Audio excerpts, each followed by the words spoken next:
It is June 17th, 2026. I am at Joel Pearl, thejoelpearl.com on Blue Sky, and it's time to get in the weeds. A wonderful Wednesday, I don't know, some other W word. It's one of those Wednesdays, okay? And Jeremy Lambert is here. He's wearing his best green shirt because he's ready to get in the weeds. How you doing, pal? I'm well. How are you? Oh, I'm here. I'm clear. We're going to talk about stuff and things. That's what we do. This show is... That's what we do. It's what we do. It's all we do. Only 4 minutes late. No, Mark. We are typically a 10:04 start. So you can deal with it. Anyway, we're here every week, though. And by every week, I mean every day, Monday to Friday, 10 a.m. Eastern, doing this show and others, because this is, again, what we do. We talk about God knows what. We masquerade as a wrestling podcast, but let's face it, we do more than just that. We entertain each other. We entertain ourselves. We say silly things. We live, we laugh, and we learn together. Sure. Right? Yeah, good. All right. Leave a thumbs up on the video if you haven't already. We'll do the full call to arms. I'm telling you now. You can get into it. Oh, you're gonna. I mean, you said leave a thumbs up, so I didn't do it yet. I was giving you a minute to catch up so we could pre-pyro and then the banter and then get into whatever we're going to talk about this morning. Because banter. Yeah, this is usually what we do. We start talking about God knows what, and then it eventually spirals into whatever topic we get into next. I'm trying to put together this banner, but I got to edit it. It's going to pop you so much. Oh dear, I'm scared. I am nervous. I gotta like, I should have done this pre-show, but that's fine. You were here after me, and I showed up at like 10:01. Yeah, I'm running a little bit behind today. You can blame me for the quote-unquote. No, we're not late. Don't let anybody tell us. I said quote-unquote. Yeah, don't give them an inch. They'll take a mile. These people are scum. I mean, I like most of our chat. Joel, I need you to make a graphic for this. Oh dear.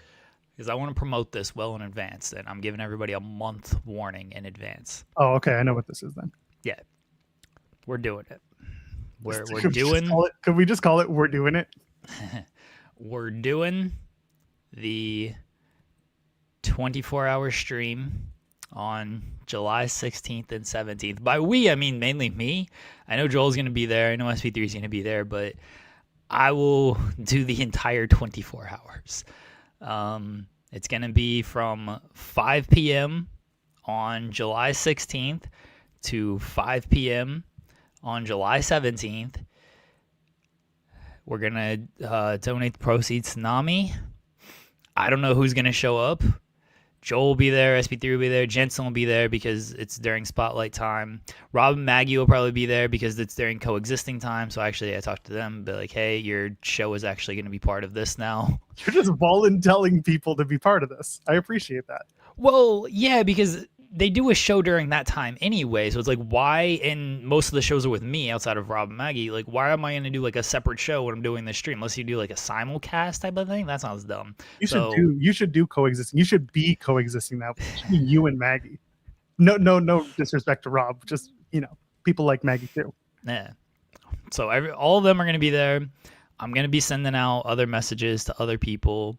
I'm going to be working with, at the very least, obviously we got a good relationship with MLW. I might have tanked that one yesterday with revealing more spoilers. We shall see.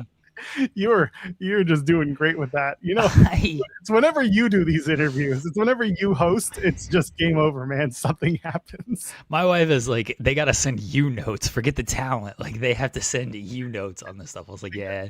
You got to tell you, like, what's aired till when, and then be like, do not mention anything below these lines. See, I watch the show. That's the thing. It's not like I don't watch the show. I watch the show. I do the results. I do news from the show and everything. So I watch the show.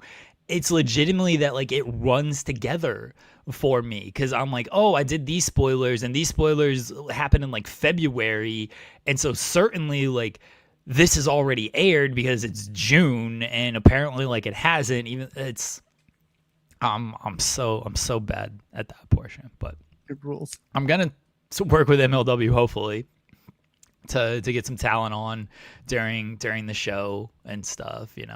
We got people who we're pals with in this space, who I'm sure will want to, especially good cause and everything. So Yeah. I'm gonna try to pull this off, and then no one will hear from me for 24 hours afterwards. Fair. Wait, so that's Wednesday 5 p.m. No, Thursday. Thursday 5 p.m. till Friday 5 p.m. Okay. Yeah. Okay, and then we get into the weekend. So okay, just making Are sure. you gonna do the TNA post show as part of it? Yeah, the right? plan is I'll Okay. do the TNA post show here, and it will still be at 10 o'clock Eastern because Okay. ain't no way I'm gonna wait until 11 for No, you that's people. fine. Yeah, that's fine. And you can hang out and like. So this was funny. I saw Ryan saying have a picture in picture with the shows that are happening on the channel. It's basically you doing the Manning cast, but doing it as watching other people's shows and commenting on them. Yeah, so I mean, I'll do the TNA post show. Obviously, I'll be around for our shows, and I'll probably pop in here and there during the afternoon because I will have time. But yeah, I'm going to do as much as I can given my family situation. Yeah, I'm gonna try to do this. So as I kind of explained, but Spotlight will be on still 6:30. Jensen can stay as long as he wants. You're gonna do the Impact show at 10. You can stay on as long as you want. We're gonna do In the Weeds at 10. We can go as long as we want. Well, how am I going to get the audio for that show? That's gonna fucking suck. I mean, I'll figure it out. yeah. I guess if you like cut because we can cut the segments and then. Yeah, but then I got to download a 24-hour stream. Yeah, that's true. Yeah, I'll figure it out. It's not a big Okay. deal. Does All YouTube allow for 24-hour? I hope so. Yeah, they got to. I think you're fine. It's uploading as a 12-hour limit. Okay. Yeah, I was saying they gotta allow live. People have done live streams for 24 hours before. Yeah, I think it'll be fine. But Okay. it could be a lot of fun. Well, and you know what? This is the time. This is when Tony's going to show up. 3 o'clock in the morning. I mean, I make no bones. I'm going to invite him. It'll be after, because apparently they're taping Collision that night on Thursday. Yes, okay, so it'll be after Collision. So he'll be, hopefully in a good mood after one of the greatest collisions of all time. I'm gonna send it to him. Be like, hey, what are you up to? Come hang out. Come play 5-star Booker in Clash of Territories at 4 a.m. with me. I need some type of help during this. So yeah, I'm gonna send it to him. He'll be too busy doing the CEO dance in Boston. That's fine. I mean, I'm all for that. Oh, there you go. Caden's saying that to stop at 12 hours and do a new one. Oh, okay. So I'm gonna have to do 2 separate 12-hour streams. 2 separate 12-hour streams. All right, that's fine. Which means that it'll start at 5 p.m. on Thursday nights, and it will end at 5:05 p.m. on Friday because of the 5-minute buffer. Yeah. Okay. Whatever works. Yeah. All right. That's fine. We'll do 12 and 12. That's not a big deal.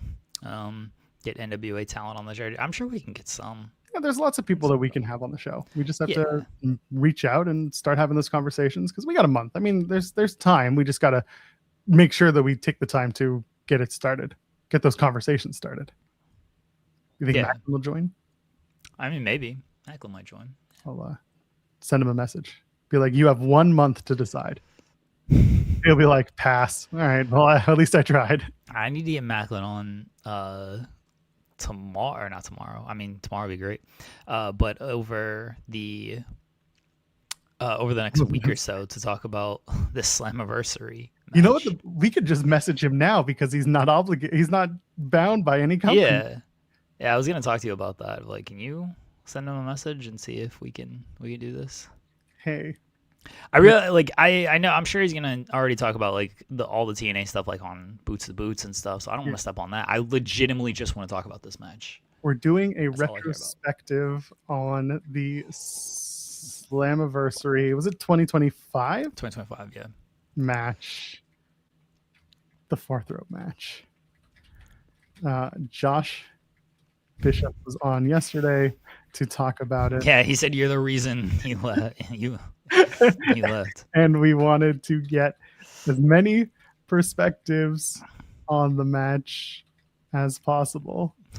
want to. I like how you're doing the send the tweet gimmick. I know this is no, this is a DM. yeah, I'm this is a sending DM. it. I will absolutely. But I like how I know, but I like how you're doing the gimmick here. Want to join us on the show to talk about it? We just need that. We just want to talk about that. Talk about that match. Yeah. Nothing else, because nothing else unless you want to. Yeah, nothing else unless you want to, because we assume you're saving stuff for Boots to Boots. Have we ever had a referee as a guest? I don't think so. Referees don't like Joel. So. Yeah, there are 3 in particular that I don't think will be joining the show anytime soon. I don't think so. I know a few refs who I don't have an issue with. I kind of hope his reply to me is "fuck off." That'd be funny. Or just absolutely not. Tell him we need it. Tell him we're gonna talk to Mance and Jake something. So That's true. Yeah, I gotta kind of reach out to them, but also they're for it.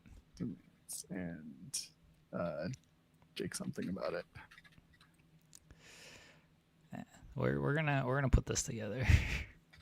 It might be the worst thing we've ever done, but but we're gonna do it. It's actually probably gonna be the best thing we've ever done. Speaking of Joel, oh dear.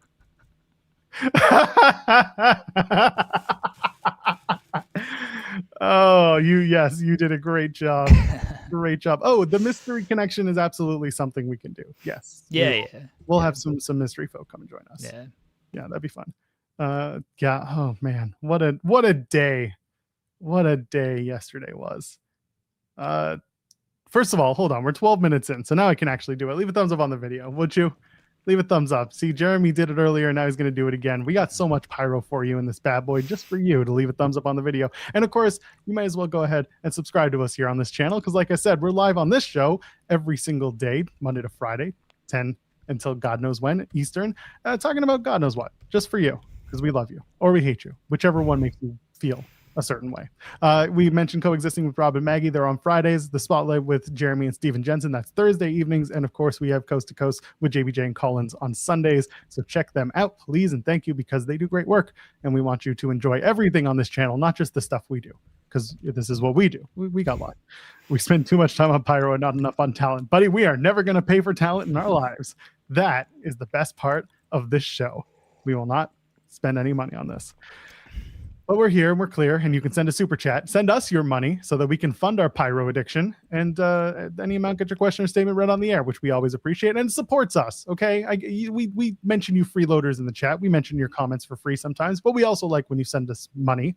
I can't say real human monies anymore because it's a trademark and we'll get sued. And someone on the post show on Monday was upset that I didn't talk about real human monies. Well, now you know why, because I was going to get sued if I had done that. So now retroactively, shut up. Perfect. Get it. They don't even pay Joel. I get a little money. It's okay. We got a poll question for today. Freeloaders. Love you, Ryan. I don't know. Me too. All my poll questions are mean, and I don't want to skew mean, as is tradition. I won't say, because like I'll message it to you, because it feels wrong. Oh dear. I've had so many conversations about what happened yesterday. That was gonna be my poll question. Oh, that seems. That seems a little mean.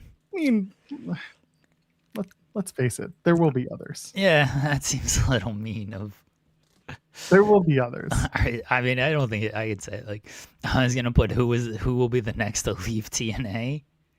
But I didn't want to like attach names to it. That was where like my issue was, is attaching names to it. Who's gonna re-sign with TNA? Oh, okay. Well, Tasha Steelz did that. Tasha Steelz did re-sign, and good for her. She wants to stick around. She wants to stay loyal to that brand, and she's been working hard with her Order 4 stuff. So I can't really fault her for wanting to stick around. She's found a home in TNA, so good for her. She announced on Denise's podcast that during an interview she said, "I'm sticking around," and that she's going to stay with TNA, which was good news. I'm glad to hear that for Tasha, because I think she adds more to the Order 4 story than anything else. When I watch her wrestle, I think she's solid in the ring. I don't think she's the best, but also she's not the Knockouts champion right now, so she doesn't really have to be best of the best. She just has to be very good at her position and her character. So I'm glad to see that. Yeah, so people who are potentially re-signing, I had talked about this in our Fightful Select Discord because people were like, who the hell's going to re-sign?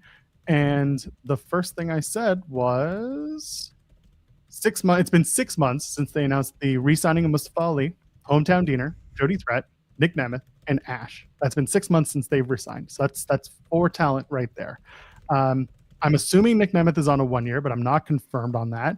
And then Lang Lee was also announced as signed in August 2025. So there's another one, and they might wait until after Slammiversary if she retains to do something like that. So I don't know what I don't know who's going to be announced as having re-signed. They did Tasha. I could see it just being Hometown Diener because he works there. Like that was the thing when we had the Fightful Select tidbit on Friday. That was just like TNA is going to be announcing new re-signing soon enough. I'm like, I mean, sure. There's nobody that's. It's not going to be Mike Santana. It's not going to be Leon Slater. Like there are certain people that you're just. Ali's probably the biggest one. I don't even know if it's Moose. People are saying in the chat, it could be Moose resign. Doesn't Moose his deal? He still has time left on his deal. Yeah, he's got that famous 5-year deal that got us into trouble for words that he muttered without us ever asking about how long the deal was. Those were his words. It's not AJ Francis because I'm pretty sure AJ Francis is on a 1 year. Like I don't know who it is. Those are the names that came up in the last 6 months, and I'm like I said, I'm pretty sure AJ's a year. Moose still has years left. We need to do Indy Hartwell and Mr. Indy Elegance just resigned. Yeah, Mr. Elegance. I think he's just Mikey's just commenting in general, not about like re-signing. Because they just announced that Mr. Elegance re-signing, signing. Jeremy, did you see? Did you see what I sent you? Oh yeah, I did. You did it. Yeah. They posted the bridge photos. People showed up for that. Good for them. I think these were the families of people. I mean, they still showed up. Let's share the screen so that everyone can see and make assertions of how many people showed up. So the Hardys were everywhere. They were featured on the Boston Media Tour, and so with that came, oh God, what else did they do? They were studios. Look at these faces and see if you see these faces on any other photos that are about to come up. Okay. This is another interview that they did. Here's the bridge. Okay. The Boston Tea Party ships 24 or ships. They have a museum. Anyway. So they got a few people in the background there. Got a wide angle lens going there. Close up animals with the wide angle lens. Got some kids with their parents over there taking photos. This guy's wearing a some people Austin hat. Do you think those people showed up specifically for this, or they're just walking by and they're like, "Oh, look, there's cameras and there's a dude flexing and stuff. Let me be part of this." People wearing wrestling shirts are the ones who plan to show up, and I don't see any wrestling shirts other than that one guy. There's a photo of the bridge being flexed upon. There's a people who I assume work for the company. Although this guy's got a TD Garden lanyard. Yeah. So they may be working for a PR company that were invited to come out or people to go. They have hard hats? What are these hard hats about? It's a dangerous job being on that bridge, man. Well, one of these has a WWF Raw sticker on it. Very confused. And the old Impact logo. Oh, is this from when they did the baseball thing? Yeah, they're baseball hats or baseball helmets.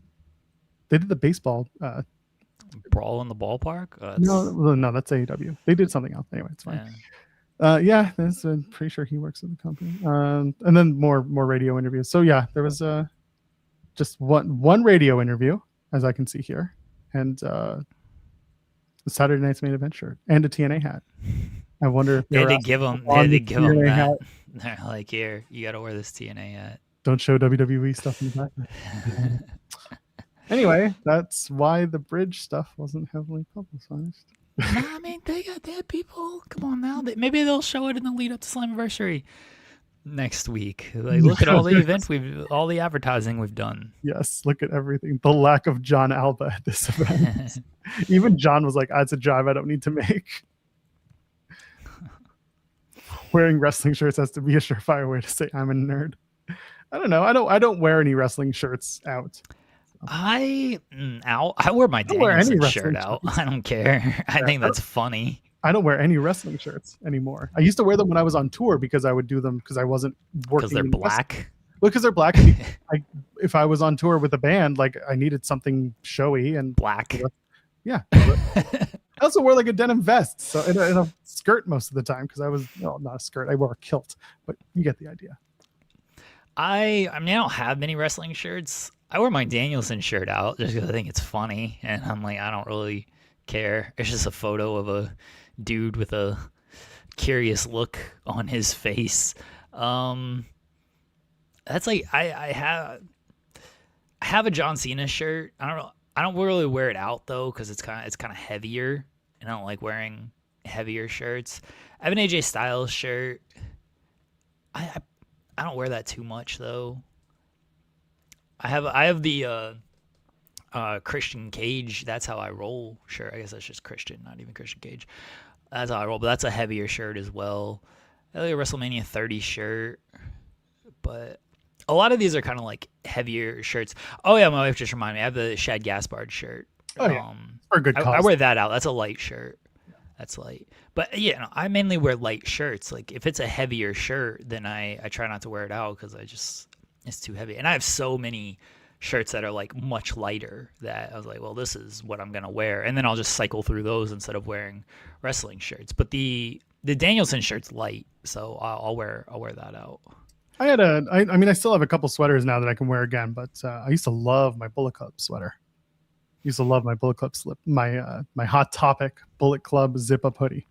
Still got it. Yeah, wear that. And then I found my old Raw 25 hoodie that I used to wear because that thing fits again. So I can wear that come the fall. And also my Goldberg hoodie. That's right. You know why I wear it? Because you have no idea it's Goldberg because it's just his. It's like not the little logo, but it's not the Goldberg logo. It looks like a little Star of David. Like it doesn't. It's a really stylized thing. On the back, it has the Goldberg logo, but like from the front, you have no clue. That's the best wrestling shirt. Are the ones that don't look like wrestling shirts. I have a Brock Lesnar one that I gave away because Brock's a piece of shit. But when I used to wear it, that was another one that I could get away with because like people didn't really recognize it. Those are the best. Yeah, I have a Brock shirt that found like a thrift store. This is before everything.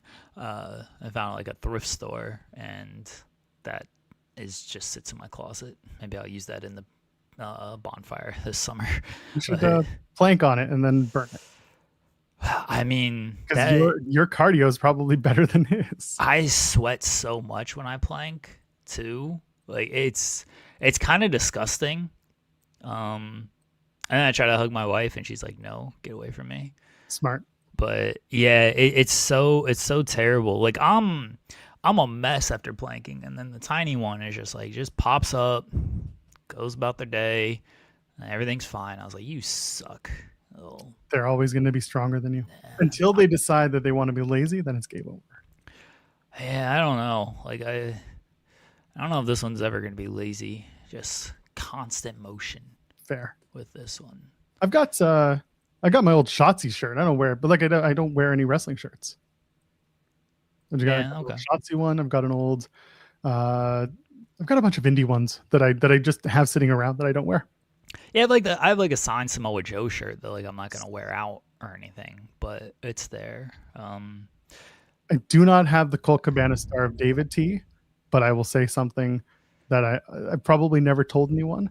That independent hat in the back that's resting on La Parka. I don't know why I said La Parka. I don't know why I just said that. That was dumb. The mask is a real mask. The hat, unfortunately, I bought it from Max Barsky. I bought it from David Starr. Okay. Yeah. That sounds terrible. Unfortunately, at one point in 2019, I gave him money, and then 6 months later, I was like, well, that's gone. I don't have. So what's really funny, I don't have the Mystery Wrestling Staff t-shirt. You should get one just for the bit. Just be like, hey, can I get one? Nobody gets to keep them. That's the best part. Because here, I'll pull the curtain back. When I was at Mystery in Vancouver, one of the guys who worked security was talking to Uno afterwards and was just like, hey, what do you want me to do with the shirt? He's like, oh, you just take it off and put it in the bin. We launder them and then we give them back to for our security people. And I was like, oh, nobody gets the shirt. Because they also, I don't know how many they have in general. Like we're keeping a shoestring budget here in Mystery Wrestling. I get it though. We need to talk to Mystery and C4 about our 24-hour show and see if they can help us out with Oh, some easily. potential guests. Okay. I will talk to I'll talk to the man in charge. All right. I guess in this case, the men in charge. But yeah, we'll make it happen. See if we can get some people to help us out here. Of course. All right. Shall we confirm that we've received this message and talk about the big news from yesterday? Did Macklin message you back? No. The message. Oh. Your thing. Oh, sure. Yesterday, it was confirmed that Tessa Blanchard did request and receive her release from TNA Wrestling. I put it on Twitter. I said nothing of value was lost, and most people understood what that was. And yes, it was absolutely in reference to Tessa. She was brought in at a time of flux, was never really moved forward in terms of her position in TNA on the card. They thought this would be a good opportunity to, bring her back and see how things are. And by all accounts, backstage, she was quite nice and quite amiable, but the fans didn't really want her for multiple reasons. And one of those included the most egregious one, the one that we talked about, the most glaring in the face reason, which was there was no accountability for what happened. And so for those who don't remember, during the pandemic, there were two things, really. There is a wrestling thing, and then there is a person thing. From a wrestling standpoint, there was an incident where she won the TNA World title, the pandemic started, and she didn't come back to work. And she basically left them on red and refused to come back. So she got released. That upset a lot of people at TNA at the time, rightfully so. She was their world champion. There was an expectation that during one of the harder times to be in the business, you would still stand for your business.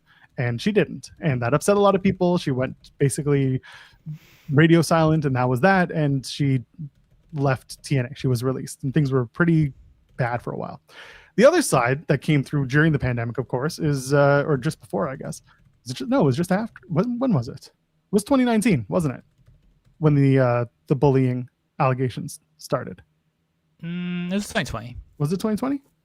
Okay. Well, yeah, it was early 2020 because it was the first pay-per-view of 2020. Thank you. And then everything, it all went down because she won the title. And then the pandemic hit. So I'm pretty sure it was like January or February 2020. So she put out that tweet, women defending or women lifting up women, blah, blah, blah. And then, of course, Chelsea Green and others started. Allison Kay was another one. Those are the big two. That's the only reason I remember them. Yeah. And they were the first ones to effectively speak out about Tessa's backstage behavior at the time. And they called her a bully, and they said that she had done some things that were considered to be racist with other wrestlers. And that was just kind of that's where it went. And over the years, Tessa never talked about it. She never took accountability for it. When she rejoined TNA, their PR went as far as to say, during your interview, you are not welcome to discuss with Tessa her past behaviors, which includes the TNA release in 2020. And that includes her allegations of racism, bullying, whatever you wanted. And it wasn't even about trying to, I think for most people who wanted to ask, they weren't going to do it from a gotcha standpoint. I think they were really doing it from a space of, we would love to get your thoughts on something that happened to you very publicly. And we would like for you to tell us what happened or what you're going to do. And those opportunities never came up. And I think it was very frustrating because there could have been opportunities, and I said it multiple times when she came back to TNA, where she could have gone on her dad's podcast and she could have just talked. Podcast? Yeah, I think Tully had a podcast. I think Megan TA also had a podcast. So either of them she could have done it. She could have done it. But it never happened. There was no accountability taken, and there was no conversations that ever happened. And then, of course, there was the whole photo with her and La Rosa Negra, who was one of the people that was wronged during, or at least outed as having been wronged during this experience with Tessa. And Tessa said, we talked and everything's fine now. And then La Rosa Negra's like, no, she basically said, no, nothing's fine. I chose to give up the hatred in my heart for this. There was no apology. There was nothing. I just gave it up. I'm done hating someone. which led to a lot of people being like, we didn't apologize. But a lot of other people decided to say like, oh, she apologized. It's good enough. But it wasn't the case. So the pushback continued. And then, as others have said, it became the elephant in the room. And when she was hired, you and I were on this show. It was a thumbnail for one of the episodes. And we said, why? What purpose does this serve? And so Tessa gets hired. We discover later on that it was a call made by Ariel Schneider, who was the president of TNA Wrestling at the time. He had just taken over for Scott D'Amore, and some decisions were being made that were either agreed to or not agreed to, but this was one that was very polarizing backstage and, of course, with fans. She came back was it Hard to Kill or was it Final Resolution 24? 5. Final Resolution. It's Final Resolution, because they were doing it in Atlanta. Yeah. She came back for that, took out Jordan Grace, and then we were off to the races, which is something that you can't say. You got to make sure you say races. Wow. And over the time, they tried to put her in important matches. They tried to put her in a position to climb up the card. There was clearly an attempt from TNA to try and re-establish her brand in the United States, because she had been working in CMLL and she had been establishing herself in CMLL and in Mexico. But it never really came to pass in the United States that she gained that popularity. So she just kind of floated in TNA. And the last match that she had on the show was her match against Harley Hudson, which again was a very good match because both women can work, and it gave an opportunity for Harley to work someone who was not just established, but also someone who has a lot of talent, because no one's ever taken away the fact that Tessa Blanchard is a very good professional wrestler. She is a great wrestler. Unfortunately, she is a human who also has some downfalls that have never been addressed. So the story, at least via Fightful Select, is that there's a belief that CMLL came to Tessa and said, you got to pick one. And she said, well, you pay me and I live here, so you can probably put 2 and 2 together. She asked for a TNA release. That was it. She was on a multi-year deal. She was, despite what she was telling everyone from the get-go. Tessa was never not a part of TNA. She was on a multi-year deal. And they let her out of it several months early. So again, take it that how you will. But yeah, Tessa's gone. And again, I would argue nothing of value was lost, because she wasn't a champion again. And she was just kind of piddling around in the undercard of the Knockouts division. That could have been much stronger.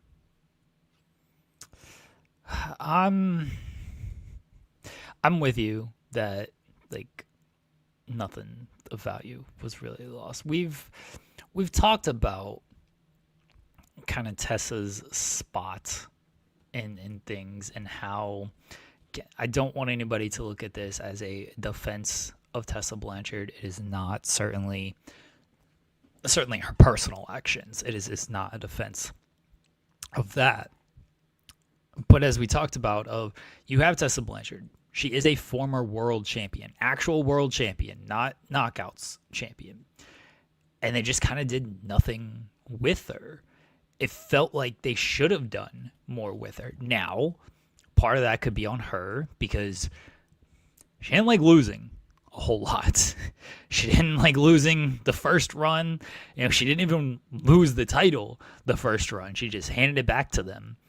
And you look at her kind of win-loss this go-round, she wasn't losing a whole lot, at least certainly clean. And if she did, she got the win back pretty quickly. So, yeah, she didn't like losing, and that certainly can make it difficult to book somebody on this. So, yeah.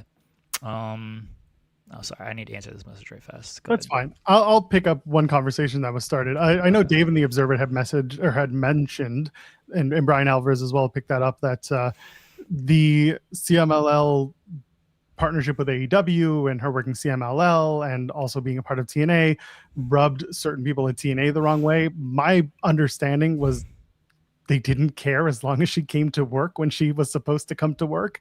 And Tessa was very good at keeping the two separate. And she was very good at, doing the dates she was requested to do. And from my understanding, TNA came first, at least for the respect of the deal that she was on. But at the end, again, from my understanding, CMLL were the people who came to her and said, make a choice. And other people have gone and said, like, well, TNA made her choose. I can't confirm who did or didn't ask her to go and make a decision. I think that it maybe rubbed Carlos Silva the wrong way that she was working with a partner that wasn't theirs, but also Carlos didn't do anything because Carlos never tried to pull her from shows, even though he had her under a contract. He could have done it. He could have, but he didn't do it. And it's not like they were, again, people like Bear and Nick, not Bear, Nick and Leon Slater being pulled from matches was, they weren't during TNA times. They weren't during TNA shows. So nothing would have stopped Carlos and that team from pulling Tessa from CMLL shows. So that's why the understanding seems to be that CMLL may have come to her. But again, no confirmation. She was just, she was working for two different companies and they're not a partner company. But CMLL allegedly were the ones to come up to her and say, what are we doing? And the decision is which one pays me better. Well, I guess we discovered which one pays better at this time, which shouldn't be of a surprise to anyone. And she also picked the place where her partner works and they have a house and they live in Mexico. And like, if you're happy just making your life in lucha and working in Mexico and whatever indie else that you want to work, good for you, man. Do it. You don't need to work in the States to make a living in wrestling. There are other places you can go. And if this is what you did, then here we are. Sorry, getting flooded with messages. I apologize. You tell those people to stop. I wish I could. It's actually part of stuff with my basketball work, which is good. So anyway, they had her. She was a champion, former world champion. They should have done more with her. They really didn't. She never felt like she was integral with anything, and she was just kind of there. And that's why your nothing of value lost made sense, because she wasn't really valued or being valued at this stage. And so it's like, all right, Tessa's not on the show anymore. She wasn't in the world title picture. She wasn't in the knockouts picture. She was just kind of there with things. So it's not anything really lost. Now, again, should they have done more with her? I think so. I mean, if they could have. But again, the not wanting to lose hurts things. The taking CMLL dates, they could have gotten her when it's not like they run shows every week or anything. They run a handful of shows. They run once a month, right? So they could have they have her for most of these tapings. They could have done more with her in that spot. This goes back to, do you need to bring her in at all when she didn't? As we said then, no. What's the point? But if you're gonna have her, if you've already ripped the Band-Aid off of she's on our show, there's no sense in just treating her like a nobody on the show. And that's effectively what they did, certainly after the first couple of months, because they brought her back and it was a big deal. She went after Jordan, and Jordan was the champion and everything, or just come off the title run. So it was a big deal then. But after that, it was like, okay, well, we have nothing to do here. It's just, there wasn't anything that was really being done with her, and that's why it's not that big of a deal that she's gone at this point. Yeah. Like I said, and nothing of value was lost. Yeah. It's very true. It was also very maybe it was just very transparent to those who were in the know with the Tessa stuff. Immediately trying to put her together with Victoria Crawford, aka one of the only that felt a little. It felt a little like, look, she's got a black friend, and okay, she's got a black friend. Okay, yeah, that felt weird. And then they tried to do the Mila Moore thing. I feel bad. I really do feel bad for Mila Moore, because she's someone who has a lot of potential as well, and she's young and she's new, and she's just doing what she's told in this case, and she's working with two veterans. I can't take that away from her at the time working with Tessa and Victoria, but she's someone that I really hope doesn't get hurt from all of this. It was just something glaring to me when Victoria got paired up with her immediately, and I was like, okay, I see what we're trying to do here. But either way, I'm sure Victoria Crawford will be announced as having re-signed with TNA very shortly, because to get ahead of the of the big news of Tessa leaving the company, TNA announced 2 new partnerships ahead of Slammiversary. Yeah, I don't even know those partnerships. They're mom and pop shops that are literally just paying to have their stuff on the ring aprons and on the mat, the canvas. They played it up as a big deal. You know what? Get your money, I guess. But they played it up as a big deal, and I was like, okay. This is only for the tapings in Albany and for Slammiversary. So okay, why not?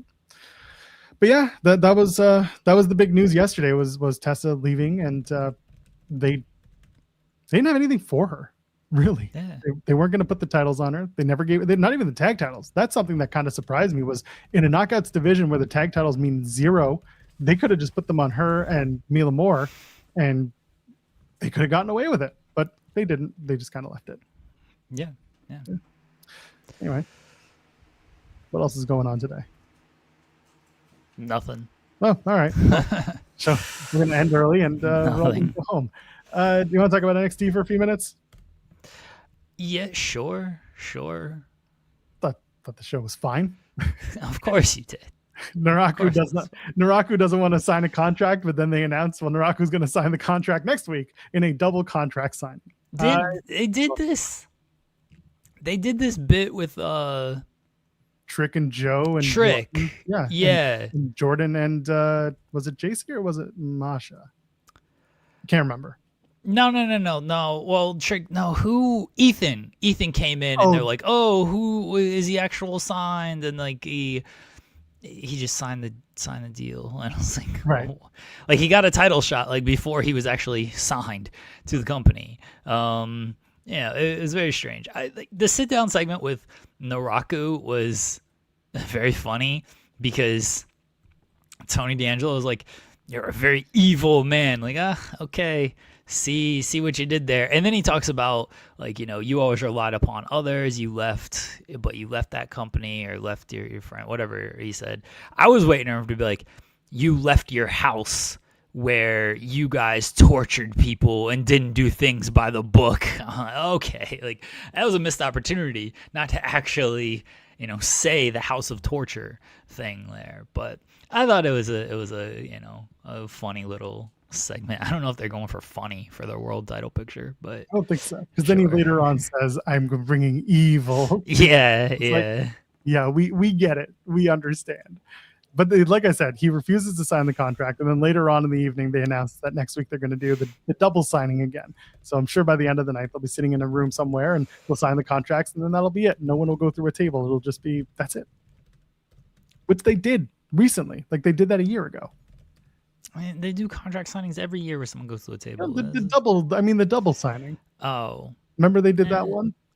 No, my memory sucks. Oh, that's fair. I'm pretty sure that was last year with Trick and Joe and somebody else. Again, Jordan and somebody. Hold on. Double NXT contracts, because it's going to bug me if I don't see it. 2025. Oh my God. Stop telling me about last week. Great American Bash 2025. Trick and Oba? I don't remember this double contract signing. I was thinking of the whole contract where you already have like a world title shot, but you're not under contract. No, this is the double contract where they literally sat them at a desk in the back, and it was the whole thing. It was it doesn't matter. It was the 2 contract signings. They're both sitting at a table and they pan out and they're both signing the contracts individually backstage. I'll find it another day, but I know it happened. I do know it happened. And I was like, again? Anyway. So that's going to happen. NARAKU was like, not signing. And then they're like, well, yes, you are. And it's going to happen next week. It's like, all right. Zarya opened the show. And this was my favorite segment, bar none, of any show ever. Because out came this was hilarious. The funniest, stupidest shit you can think of. First of all, Corey Graves was on the show, so we were all very happy. Disappointed. Very happy last night. Very disappointed. Kalani Jordan comes out, and then Kendall Gray comes out, and I gotta pop my dick, man. If he had said that, there would have been some problems in the Mella household, but not today, not yesterday. Instead, yeah, so all these women come out, all the people who are challenging for the titles and the champions, and it ends up with everybody yelling and screaming in the ring and talking over each other. And then Robert Stone comes out, and then Lola fully on breaks the fourth wall, and she's just like, I know, me and Kendall versus Kalani and Zarya tonight. And Robert Stone just stands there and looks in disbelief, and he's like, that's why this is the best women's division. And I'm like, that's why? Because they can call your terrible booking? That's what makes you great? All right, sure. It was the dumbest shit, and I loved it. So that was the main event, which was a very good main event, those four. Tatum Paxley is still part of the company, so there is that. She's going to go after Zarya one last time, probably in some sort of gimmick match at the Great American Bash show that is also lacking in some star power. But here we are. It'll be a nice, easy breezy 2 hours of a pre-show going into Forbidden Door. A pre-show? Oh, yeah, it's the Forbidden Door pre-show NXT. Oh, okay. I see what you're saying. It's either that or you can watch, RJ City and Renee Paquette and Mick Foley. Actually, that sounds pretty good. Does he still work there? Allegedly. Okay. He's probably going to be producing The Last Dance along with assistant director Tatovic. Okay. Who knows?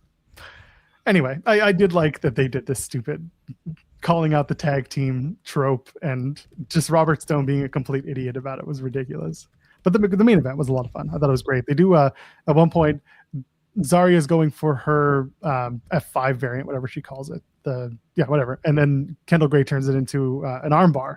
And I thought that was really well done. Very smooth. Kendall Gray's so good. I know people say it. SB3 was first on the bandwagon. He's driving the bandwagon. She's so good. Yeah.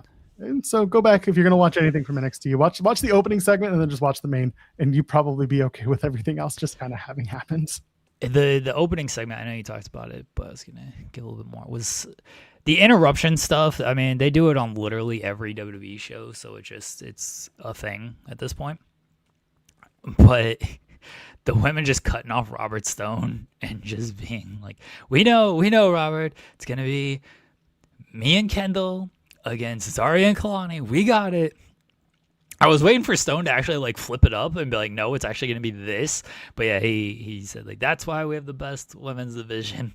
I was like, that's why your job is pointless because they can just make these matches themselves.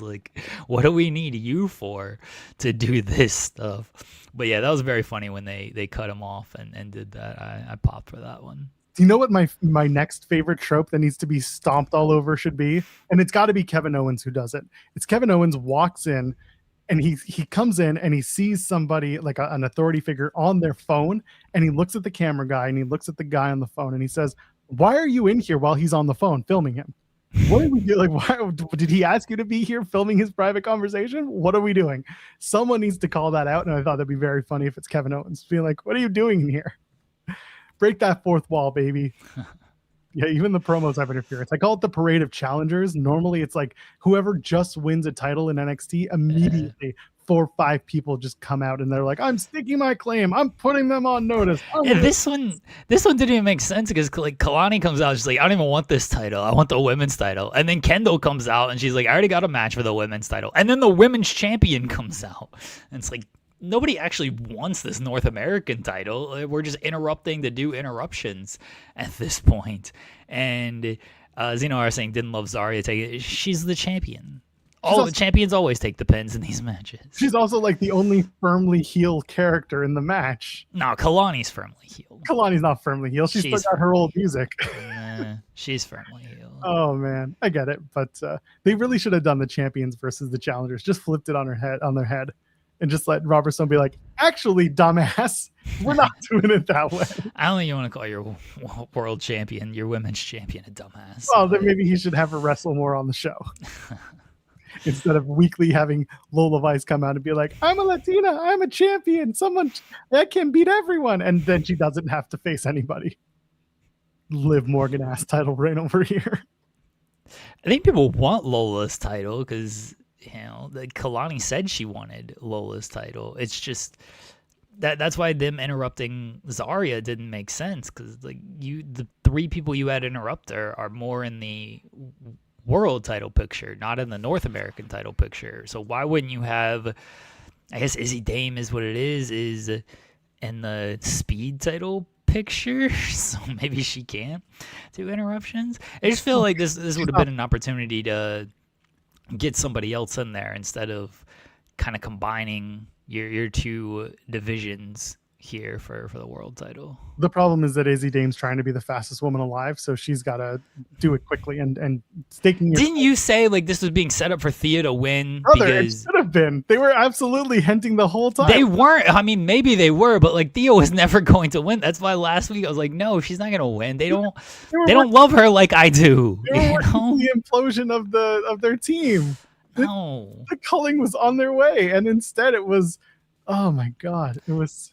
I was not shocked at all when Izzy Dame won. It should have been. It should have They been. don't love Thea Hill like that.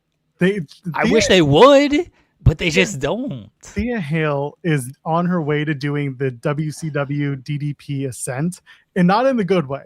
And this is a story that I've heard so many millions of times, so I'll tell it now. DDP, when he was trying to get over in WCW and was having trouble, he had something every single week that he would add to his presentation, and nothing would get him over. And then eventually he gets to the back after a match where he's lost, and he goes to Eric Bischoff and be like, bro, what am I going to do to get over? How can I get over, bro? And Bischoff was like, get rid of all that hokey shit and just be you.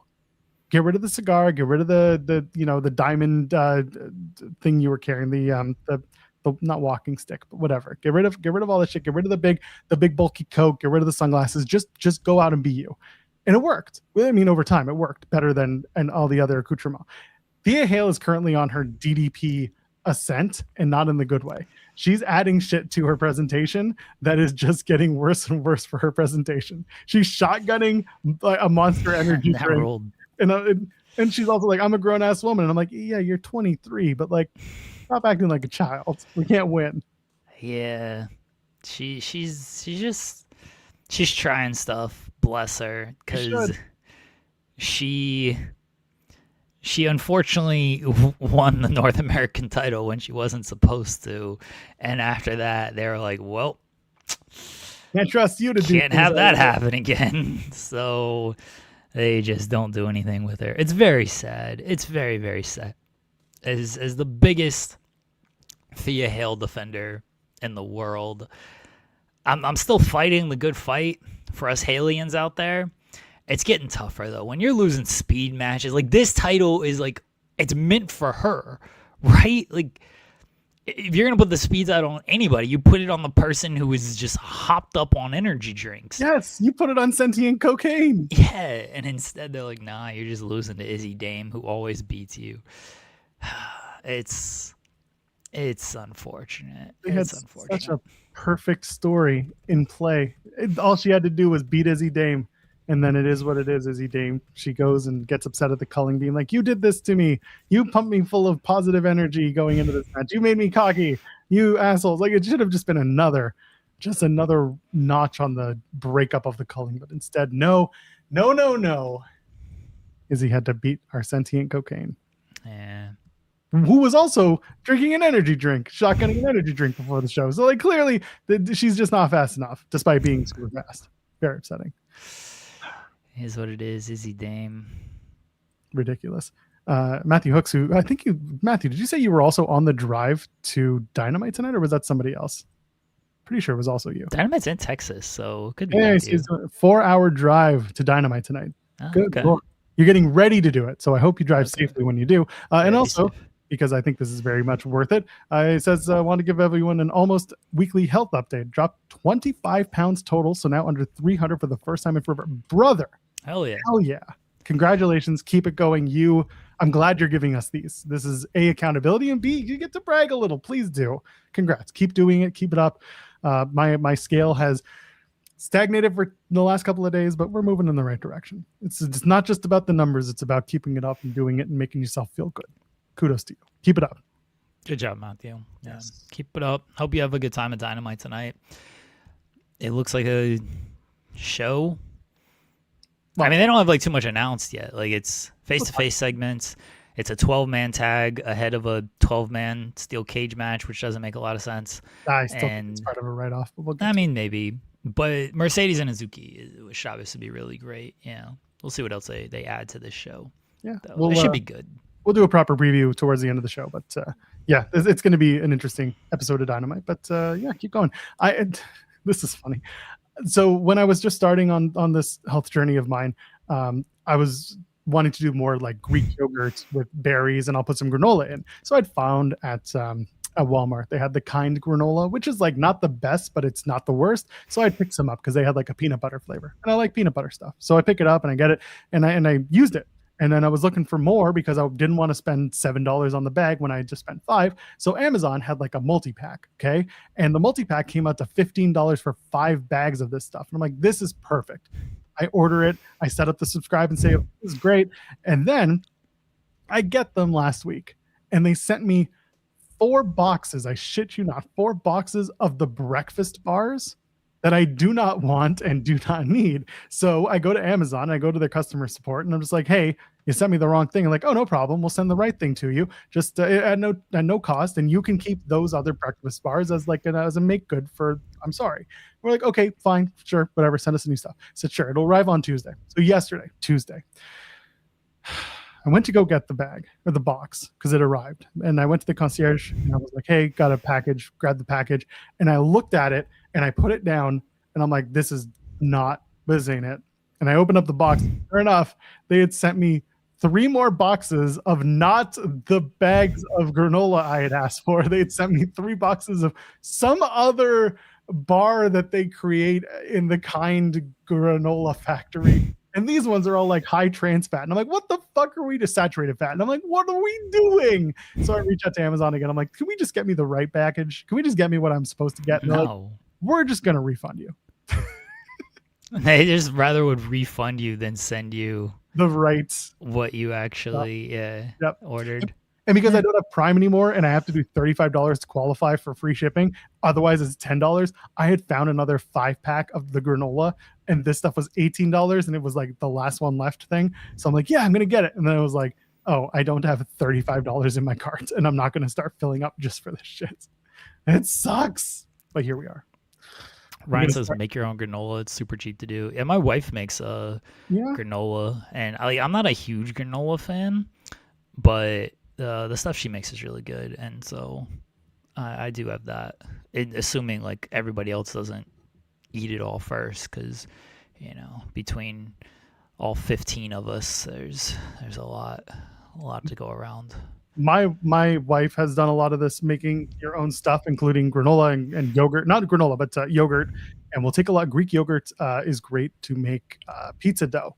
And we started doing like cottage cheese to make a creamy garlic sauce. That's another thing you can do. These are all great, great low calorie options. And I can send out different recipes if people want it. But if you're, it's secret. This is a good secret to start with. Walking. Eggs are a good one. Greek yogurt, calorie counting is a good one. As long as you're doing it and you're enjoying it, that's the best part. And do whatever works for you. If you see things going the right way and you're still feeling energetic, then clearly something's working. So go for it. And then do 10 minutes of planking with Jeremy Lambert. I'm at 11 minutes now. Oh, you're right. That's we're up to 11 minutes. We watched, for those who care about our movie updates, we've watched both the bad guy movies. We watched Captain Underpants, and we just finished Toy Story 3. We're gonna watch Toy Story 4 in preparation for Toy Story 5, which comes out in a couple of days. I've seen Toy Story 1 like an insane amount of times, so I didn't need to really go back and rewatch that. Seen Toy Story 2 enough to remember it. Had no recollection of Toy Story 3, and have no recollection of Toy Story 4. So we're gonna watch those 2, and then we'll be ready for Toy Story 5. But yes, those that's our planking movie updates. I finished Barry last night. Right, you said you would. Yeah. It took. I finished it sooner than expected, but the last season, I was really kind of hooked in on that. I finished Barry. It was really good. I know somebody said that the last season was divisive. You know, I thought it fit with everything. I was a little disappointed. I'm gonna spoil things now. How dare you? Yeah. I'm gonna spoil things now, just because I can spoil things. I don't like when our chat spoils things for me. It's very, what's the word, hypocritical. But I thought Sally should have died. I hated her. She was so like self-centered and egotistical like the entire series. I wanted her to die so bad. I'm sure you hated Skylar too, you asshole. I actually didn't mind Skylar. Like I really did not mind Skylar. Because I know like a lot of people hated her. I know a lot of people hated her on first watch, and I didn't remember it too much. Like I remembered it, but I was like, I don't remember her being that bad. And then when I rewatched it last year, I was like, Skylar wasn't terrible. Like I understand where she was coming from on this stuff. Sally was terrible from the jump. Even when, she didn't know much about Barry, she was just a terrible person. And then she became more terrible when she learned more about Barry. But no, I wanted her to die, and she's like the only person who survives. Everyone else basically gets fucked in this show. But I thought it was really good. I thought it was very fitting, the whole series, like how it ended and everything. I thought it all made sense. But yeah, that was one that I definitely do not regret going through and watching all the way through. Now I got to find something else to watch. If you have recommendations, please throw them out in the chat. I prefer shows that are very good, or absolutely god awful. Subjective art form, pal. Well, yeah, I know, but like I want to watch stuff that and make. I wanted to be up my alley. Like, what's Yellow Jackets about? You gotta give me. You gotta ask Issa about that one because she was doing podcasts about it. Oh, really? Yeah, her and I think I forget who, but she was doing podcasts. See, Yellowstone doesn't seem like up my alley. I'm sorry. Yellowstone just doesn't seem like it's up my alley. I've seen like previews and stuff for it. I don't know. Rooster, isn't that with Steve Carell, Kate? Right? Steve Carell. I do like Steve Carell. Yeah. I've seen Friday Night Lights. I've seen that all the way through. 1899. What's that about? I assume it's in the year 1899, or they shop somewhere where everything is priced at 1899. Yeah. Resident Alien. Nah, I've seen like clips and stuff from that. I also I prefer shows that have finished. So please keep that in mind. I don't want to watch shows that are currently ongoing because then I got to keep up with it, and I don't want to keep up with all of this stuff. I want shows that are done and I can just binge watch through and that be that. 1899 is the prequel to Yellowstone. I don't want to watch like 15 different shows, prequels and sequels. SP3 is already trying to get me to do that with the Power series, which does seem very much up my alley, but it's like way too much of...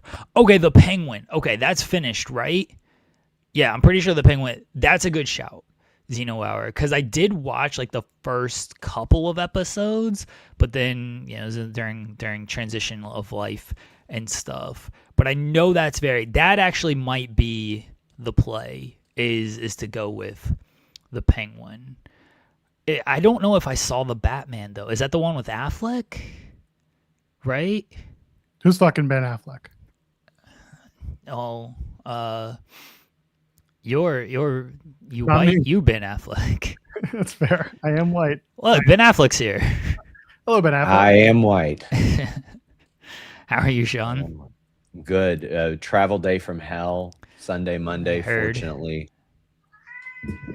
Hello, what is that? Oliver? It's Melvin. Melvin. Okay. He's the rude one. He's the rude one. He's the glory hound. But anyway, Philadelphia was honestly really, really good. I snuck up to New York City and gave a friend a ride down from New York City to Philadelphia because I was like, what else am I doing Thursday night? But I got to take some pictures Thursday and Friday, do some interviews of all people that I talked to. Austin Aries. That I didn't here we go. Of whom he and I were physically threatening one another 6 years ago. Yeah, so we got asked if we wanted Austin Aries on the show, and then Sure. MLWPR was like, oh, wait, that might be a bad idea with Sean and Aries history, I'm like, yeah, we should probably stay away from that one. Like, yeah, understood. So Listen, very surprised about you and Aries doing it was that a wonderful conversation. So honestly, Aries and I thought we had patched things up actually a couple years ago because listen, we had some interactions, and I want to say that he made like a bit of a threat. And like, listen, I respect Austin Aries as a wrestler, you know, all the physical elements of it. But like, listen, there ain't no wrestler that's going to beat me up worse than any of the UFC fighters that I've trained with. Like, that's just not going to happen. So I was just like, all right, let's do it. And obviously that never happened. And we were like, this is kind of stupid. Maybe we shouldn't have said that publicly for a bunch of people to giggle at. But the other day, I was setting up, I was doing interviews, I only got to do a few interviews, and they were like, well, how do you feel about Austin Aries? And they've offered him to me a couple times, and the timing just didn't match up, or I would have done it. And I was like, yeah, I would love to talk to Austin Aries. Like, listen, there are plenty of things that he has said that I do not agree with whatsoever. But I mean, I got a lot of friends that I don't agree with. And I was able to ask him about a lot of stuff, including some of my favorite stuff in wrestling, the Paparazzi Championship Series and all that. Like, that was a whole lot of fun. And he had a killer match with Trevor Lee. It was a lot of fun. And started a little hobby photography page if people want to check out Sean Ross Snaps on Instagram. I guess I'll get to release some of these photos like in 2028 when MLW airs these. Shout out Court Bauer. But don't worry, I'll spoil the photos before then, so it'll be fine. I was joking with my friend Lucky because she worked as the Don Gato Tequila girl, and they were ringside for what was called a Cinco de Mayhem match. And they're like, oh, when's this going to release? I was like, probably next Cinco de Mayo. Like, honestly, it's like probably then. But I had an awesome time at MLW. My favorite thing about what I do is learning about pro wrestling. And there were so many things that I had never got to experience on that level. Like, I've been backstage at AEW and WWE shows, but I sat in Gorilla for this show for a number of matches. I got to go backstage. I avoid the locker room. I had to explain that to one of my friends. It's like, oh, come on through here. And I'm like, no. I get invited into locker rooms. I don't just walk into locker rooms. It's just not what I do. But they gave me access to the backstage area. I got some cool pictures there. One of them already got posted with Bear Bronson, which was very good. Got my first Instagram collab on that, but doing some fun stuff and gonna scale back my travel for a few weeks. So I got this match at Paul Cage. I'm gonna see you next weekend. I hate that you're gonna be there for that match. Oh, I love that I'm gonna be there. For my lovely wife is coming with me, so that's wonderful. So we're gonna be there. I had one of those once. I told Steve, if you guys need me because you're getting beat up too bad, just give me the Iggy and I'll be there, brother. I'll run in for you. So I don't know. I don't know what I can say. I have no idea what we're doing in this match. I'm very excited. Very excited. I don't have a clue. I guess what I can take solace in is that many people won't see it. So, well, until one of us. I'm going to record the whole thing and put it up on. Jesus, please don't, Joel. Page. So, if you don't mind, cover Night of Champions. You know what I told Kate and Alex? I said, Kate, it's probably a decent idea to plan for you two to do the main AEW post show because I might have a concussion. That's a good point. I will make the plan to do Night of Champions. That's fine with me. Yes.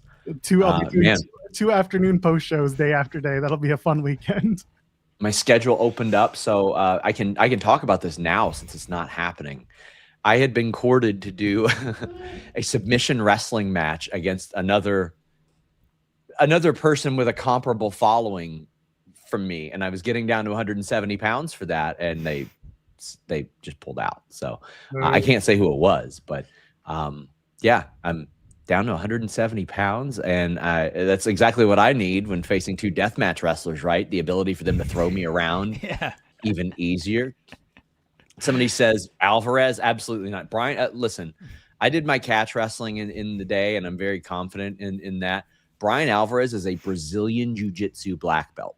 Brian Alvarez would submit me in less than 30 seconds if he wanted to. Like, the levels of what Brian has done in grappling is like on a completely different level. And I cannot convey this enough. Brian Alvarez could strangle 99% of the general population, and there's nothing you could do to stop it. That is the levels. You can get on a ladder. He makes short jokes. He makes short jokes. I can do this too. But it wasn't a creator in wrestling. It was one of those other things. But it was going to be a nice chunk of money for a good cause. But somebody says Filthy Tom is a coward. I got to see Filthy Tom in a cheesesteak eating contest, of which I will be featured in on MLW TV. Oh, no. A year from now. Yes, a year from now. When they finally air. I had a great time. I really, really did. It was incredible. So, Sean, I'm going to need your help with a project in a month. Okay. I need you to use every contact you have available for this project. All right. I'm doing a 24-hour charity stream. I'm going to be there the entire 24 hours on this. It's going to be July 16th to July 17th. And I'm going to need a lot of guests. I will do that. My cleaning lady is here. I will talk to you later. This is how I get Sean to run out here. He's like, no, yeah, sure, I'll do that. Bye. I'm out. I thought he was about to offer you his cleaning lady as part of the. I mean, look, if she wants to join the show, that's fine. She's more than welcome to. That'd be fantastic. Like, what's it like to clean the house of the Sean Ross Sapp, famous wrestling reporter? What wrestling reporting stuff have you found around his house? Do you have access to the Patreon? Reporter. We got to put it in quotes. I think maybe while you guys were talking, some people may have noticed I put my phone up to my ear because I got a voice message reply from Macklin. He has, and you say, can you play it on air? No, but I can tell you he did decline to talk about it. He's like, that match is very much in my rear view, and he said you can tell them that I've moved on from this, and everything that needs to be said has been said and will be said. Okay, I'll play you the message later, but publicly I don't think I want to play that for folks. So I will continue to push him, but tell him Jeremy says he's a coward. I can do that. But for the record, I need people to understand this. We never send voice messages back and forth. That was first. I assume he was out and about, maybe doing his, in a morning workout. But right. I was like, that was unexpected. Tell him it's for a documentary that I'm doing on this thing. I mean, it kind of is. That's what I told Bishop. I was like, this is a documentary on this single match. I can include part of the audio for that. But yeah, we'll see. It was very funny. Just like, that was unexpected. I need Macklin's perspective on Fair. This. SRS one is on his fiber arc. Sean Ross Crabs. No. Sean Ross Shats. That's what I would call it. I do want to go back to our previous discussion about movies and stuff. Yeah, because then we got to get the super chats when we go back to whatever NXT talk we had. Yeah, who cares? On Penguin and the Batman, I've not seen the Robert Pattinson Batman. Do I need to watch that first or after the Penguin? Which one should I go in order here? Because I'll watch the movie if it fits into the TV series. Here, I have no problem with that. I just need to know which one I should watch first. But I do think the Penguin will be next. That's a good shout. Okay, so apparently I need to watch the movie first. Okay, all right. I'll watch the movie, maybe even tonight after Dynamite, and then I will start on the Penguin after that.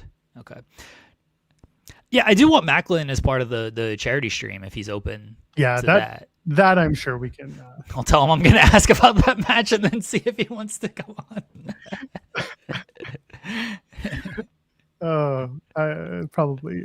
We'll let him make that decision when he gets. No, look, if he doesn't want to talk about it, I'm not going to press him. I mean, I will, because I think it'd be very funny, but I don't want to be that guy. That's fair. No, I think Macklin and Deanna would both come on for that. Yeah.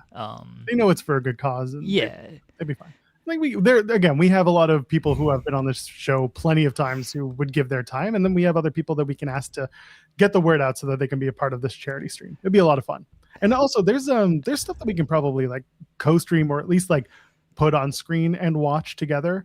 You know, that way it makes things a little easier. Like there are free matches on YouTube that you can put on and Yeah. you know, do stuff like that. So we'll get to that when it's time. Yeah. I mean, it's a month of work, you know, a month of trying to like put everything together. So we'll make it happen. I'm a little worried about it, but it'll be fine. It's gonna be fine. I'm not so much worried. I mean, like I can fill time because there's enough like games and stuff to play. Like it'll be okay. I don't know if it'll be good. It'll be okay. It'll happen. It'll be fine. It'll be fine. It'll be fine. That's all we're aiming for. I'm mainly like I'm worried of just like I feel bad because it puts so much on my wife because I'm basically taking myself out of commission for 48 plus hours because it's not only the 24 hours that I'm on air. I gotta sleep afterwards, so I'm taking myself out of commission for a good chunk of time, and then like so she has to. I mean, she does everything anyway, so it's not too big of a loss me. But it does take me out of like that's where I feel bad about things, and Charity does so much, so I feel bad about that.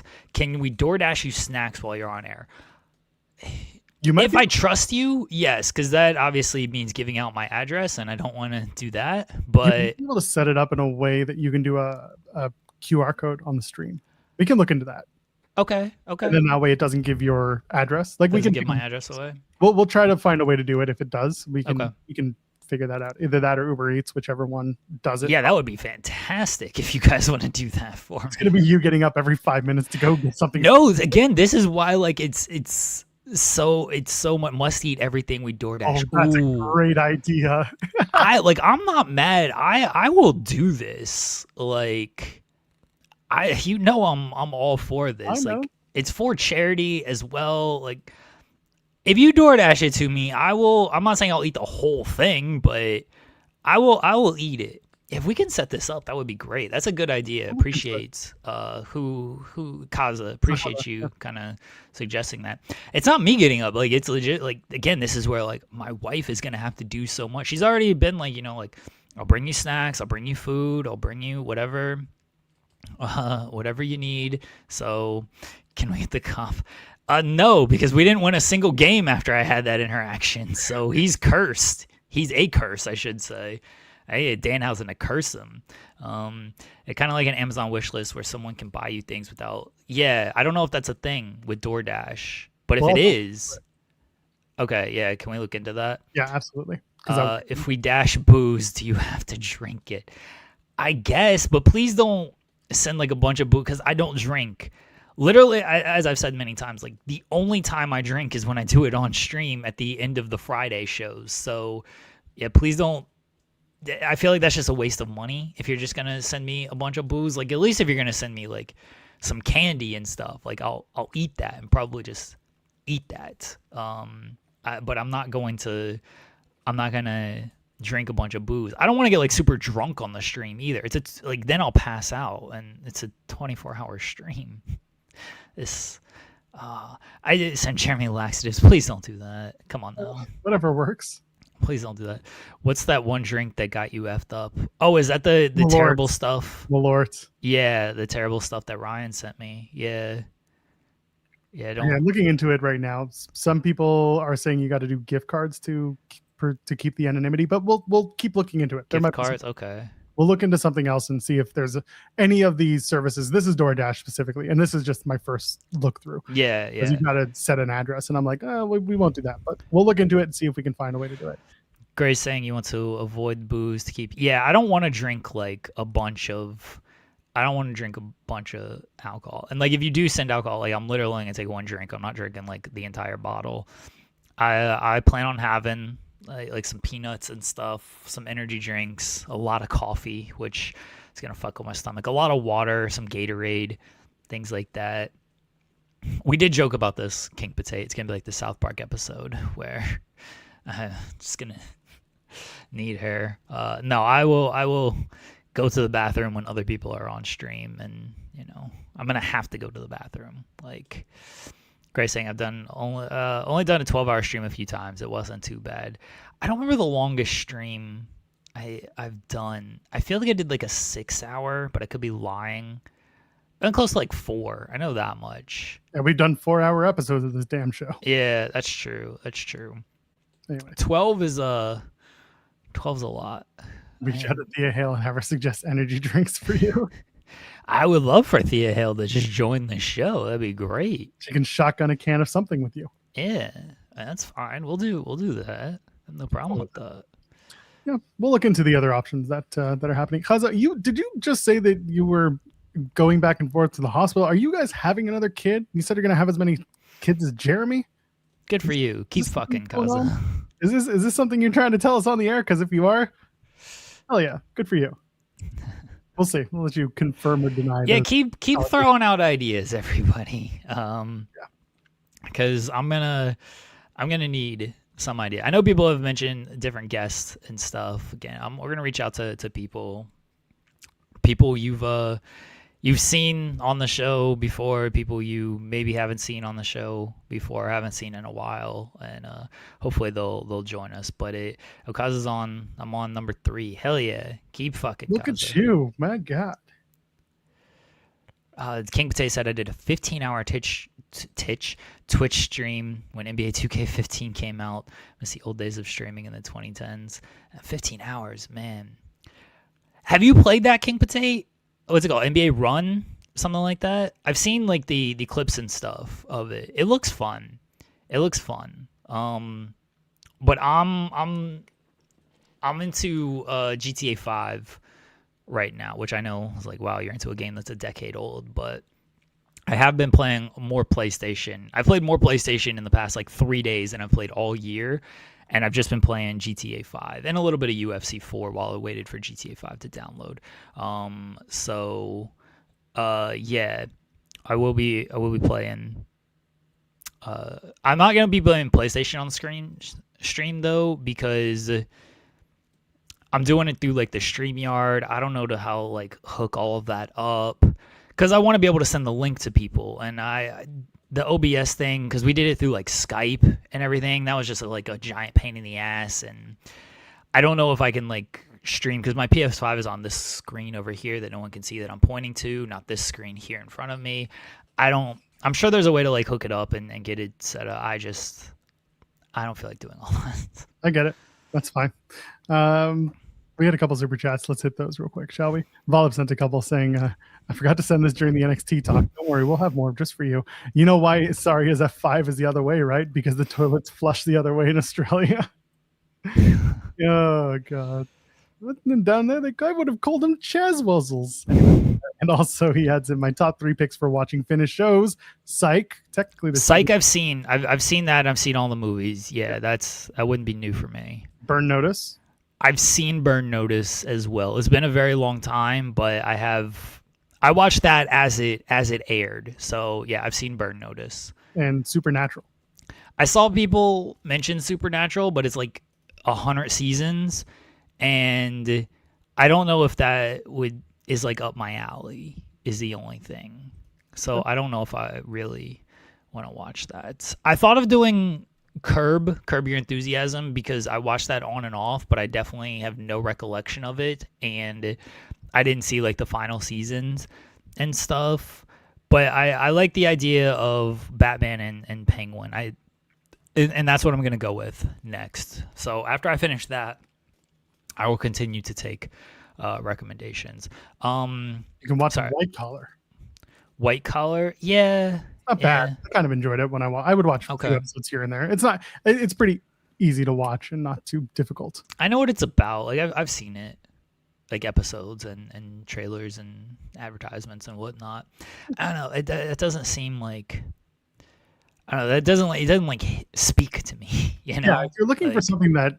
So here's the thing: a lot of the TV shows that my wife watches are like turn your brain off shows, but not like Love Island type of watch or turn your brain off. Shit right there. Yeah, I know that, but it's one of those like I can still do things while I'm watching this, and I won't lose the plot and I won't lose the story. But it sounds like you're looking for something that's going to be a little more engaging. Yeah, a little engaging, and Yeah, more of that, I guess. I don't know. It's like some things I just I want to watch shows that are like well acclaimed, I guess, but also well acclaimed, but I want to enjoy. I don't know.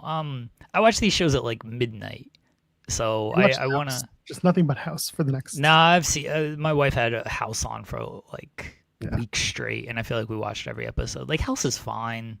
See, I don't want to watch shows that were on kind of like cable television, like USA and things like that. I just feel like those shows, they're engaging, but I feel like they're all the same in some way. Maybe that's networkist of me. Wow. I want to address a couple of these. Can we get Alex on the 24-hour stream? Haven't reacted to Jeremy doing one of the booking games. I would love for Pulowski to join me. Yeah, I haven't been on stream with Pulowski. I've popped on shows, I'm sure, but we haven't done like a proper like show in years. So Alex has done what, like streaming like his PlayStation or Xbox to StreamYard? Because they stream on Sour Graps. They do their the Switch game that they're all playing, the Tamagotchi Island or whatever. Oh, yeah. So they do that. I've also I do the same thing. If you have a capture card, like it's a HDMI. I have a capture card. You know what? But I have it on my other thing. Okay, I might be able to set that up. We shall see. You could do it. Yeah. 2K and Tamagotchi Island. So as long as you have a way to like 2 HDMI cables and whatever you need to pass through, then you're fine. Okay. All right. Well, maybe I will be able to stream some video game playing. That'll certainly help pass the time if I can just stream some games and everything. I don't really have any. I mean, I got the PlayStation Plus, so that's got a whole slew of games, but I got to download a lot of those. It's not just like cloud loading or anything. But my camera's also through a capture card. So like this is what I do all the time, because this is my camera that I use for interviews, my video camera going into a capture card that then USBs into the computer. So that's how it works for me. Yeah, you can do that. Yeah. Can we get Jeremy a puppet? I would. Nobody wants to get me a puppet. Don't think Sean's gonna put out $600 for your puppet.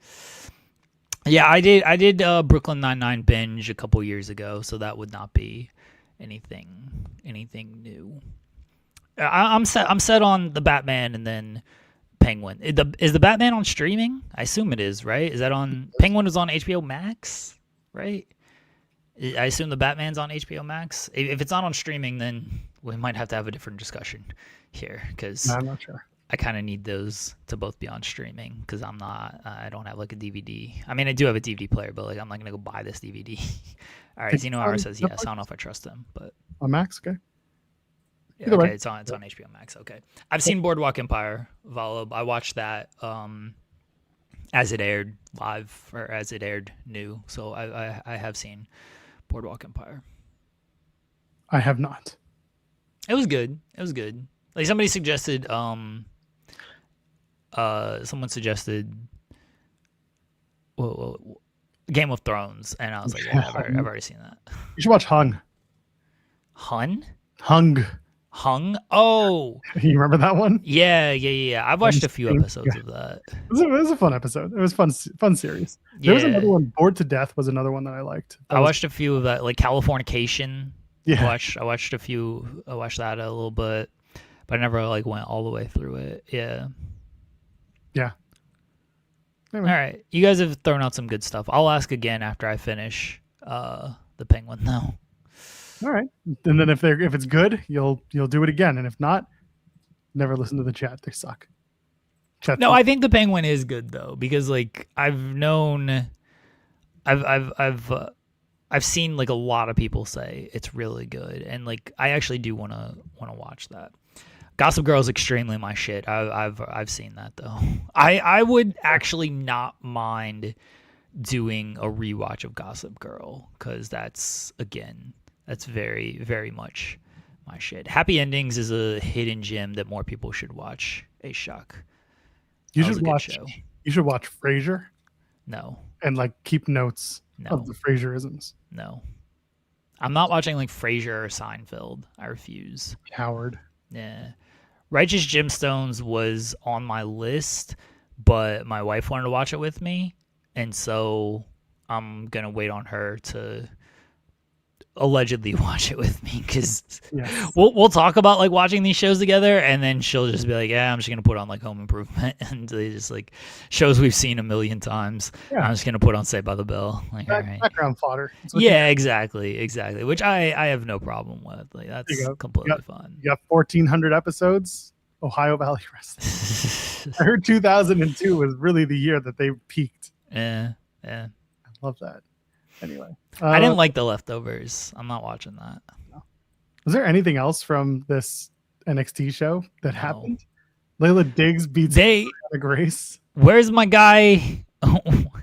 Where's my guy? Ah, he's still taking a shit. He had a backstage segment. My man still, they got to bring him out in front of the live crowd. The Brits were all over the show, by which I mean that singular segment where Tristan Angels is like, oh, because Mr. NXT can't go, I'm the new Mr. NXT, and he pulls out this stupid sash, and then all of the UK guys are just like, all right, sure, whatever. But that was the thing that happened. But yes, Mason Rook was there, and now because he didn't make his way into that main event at Bash at the Beat or Bash Great American Bash, I'm back on it, man. He should be part of Ultimate X. He should be in that TNA Ultimate X match. Oh, that would require for NXT and TNA to have a relationship, which they don't. They don't, because Ariana Grace is trying to be the fastest woman alive right now, and she won. I was not like surprised she won, but they made it seem like she was not going to win because she was like scared and everything. But then she won, so it's like, all right, sure. She's going to cheat her way to the final and then beat. Nah, Izzy Dame's going to win. I hope so, because it is what it is. It was Ren Sinclair's the champ, right? Yes. Yeah, it'll be Izzy and Ren. All right. Well, either way. Yeah, I think Izzy will beat her. Yeah, they just put all the Europeans were just putting backstage segments. Noam Dar, Romeo Romano. They had DVD, Dorian Van Dukes, and then Shawn Legacy. They were all together like backstage. They're like, we ain't putting you guys in front of the camera. Because like Lola Vice, Kendall Gray, Zarya, Kalani Jordan, no one's British there. Oh, I guess Natty and Jada Parker also had a match. Natty wins. And he's got this potential new faction. Get ready for this one. Tell me if you've heard this one before.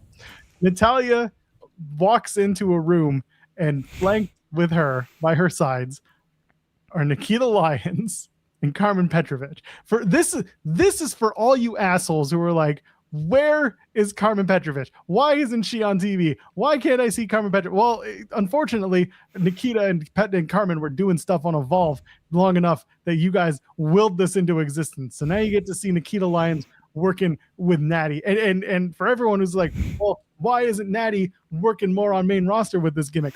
Because she encompasses everything that Nikita Lyons politically believes, but Natty doesn't. So now that's going to be awkward to have to deal with. She's going to have to listen to January 6th fucking walk songs while Natty doesn't want to hear them.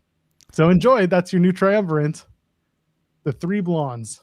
I like the match between Natalya and Jada. That was good. It was great. That was really good. And what they did afterwards, that really.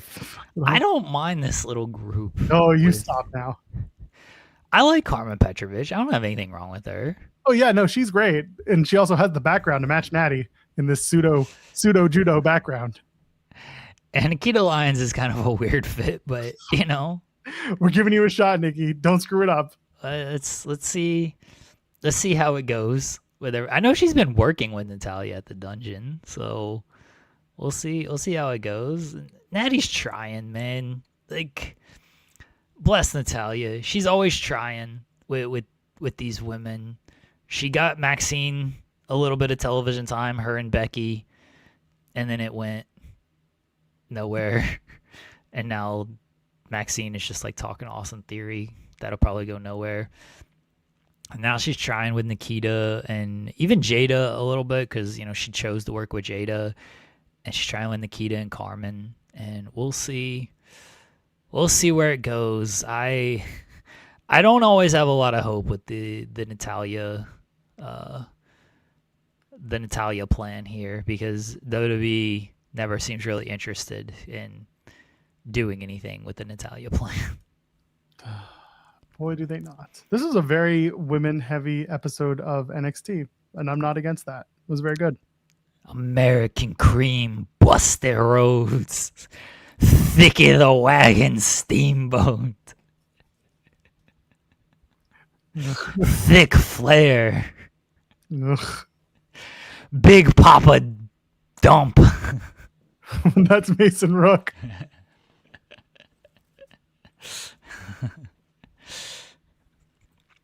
Take that off. Thank you. Oh God. Anyway, so we got through NXT. It was a show. It was the best division in wrestling coded, and that was a thing. MAGA the Stallion. TK's gonna jump on the stream with her on. Oh God. Tony Khan's gonna jump on the stream, and I'm just gonna play him all these drops that we have. This your warning shot. Could you imagine? Like, Tony, what do you think of this wrestler? This your warning shot.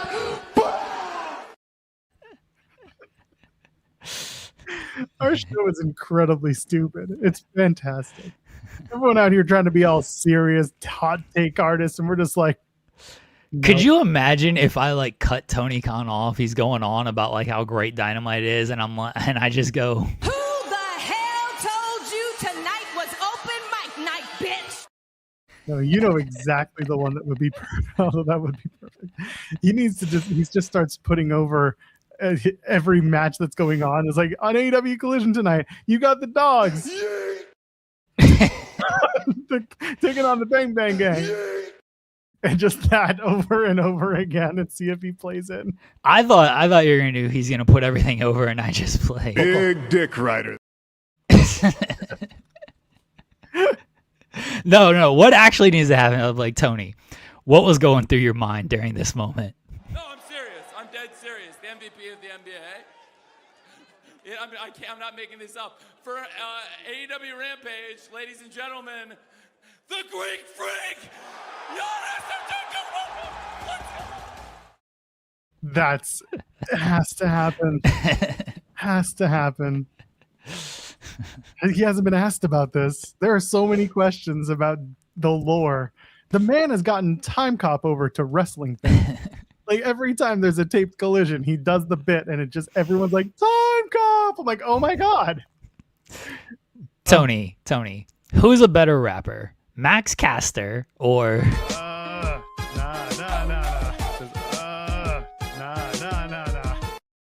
It's me. There are no questions. It's me. A-Shock saying Joel asked TNA TK. I want to talk about the Impact partnership. I want to talk about that because that was probably one of the funniest times where like TK got to be a character, and he was always saying like, I don't want to be a character. I don't want to be a character. And like, he got to be a character. So I want to ask him about that. It'd be hilarious. Same black shirt. I wear the same black shirt for every show. I wear a black V-neck t-shirt. That is what I have. And today I'm wearing an overshirt. So screw you. A-Shock bot. Jesus Christ. A-Shock's killing you. A-Shock should probably update his BIOS. A-Shock's cooking your ass. Shut up. We rage bait TK into quitting. He's not going to quit. The man did Coach and Bro, and he did not quit. Yeah, but Coach and Bro just asked him questions. We're going to outright fuck with them. Coach and Bro just asked a bunch of questions and got him. And was like, can you please give me a job? Yeah, that's all they wanted. Yeah, that's all they did. We're going to outright screw with him playing all these drops and stuff. Now, we're going to be very nice to Tony Khan. Like, Well, no, we will. We'll have fun. I legitimately just want to play like Clash of Territories and stuff with him. I think it'd be a lot of fun. That is something we want to do. Yeah. Absolutely. Yeah, that'd be good. I'm going to ask him about, of course, Vanilla, baby. if we can get an update on that. But, you know, and then Tony's going to leave. And I'm like, thanks for joining us, Tony. Now go home and smoke some more crack. Oh, no. Oh, that's a bridge too far, my friend. You So think we're you all are gonna Ariel we're all going to Helwani? just smoke some more crack on You this think- 24-hour stream. You think you're Ariel Helwani in 2023? What's wrong with you? He did that show. There you go. Everyone could be friends. Why would I hang black t-shirt. Why would you hang t-shirts? If you hang t-shirts, you're Andrew Zarian. Don't do it. Okay? Don't hang your t-shirts. Just fold them nicely and put them in a drawer. Don't get them all fumbled up. It's fine. Don't fumble your t-shirts. Don't fumble your t-shirts like Tony Okay. Khan fumbled Danhausen. Okay? Are you happy? All right. What's next? Oh, nothing. Yeah, he's definitely not coming on the show. He was never coming on the show. Well, he likes us. Remember, he really, really likes us. It's like falling in love with a stripper.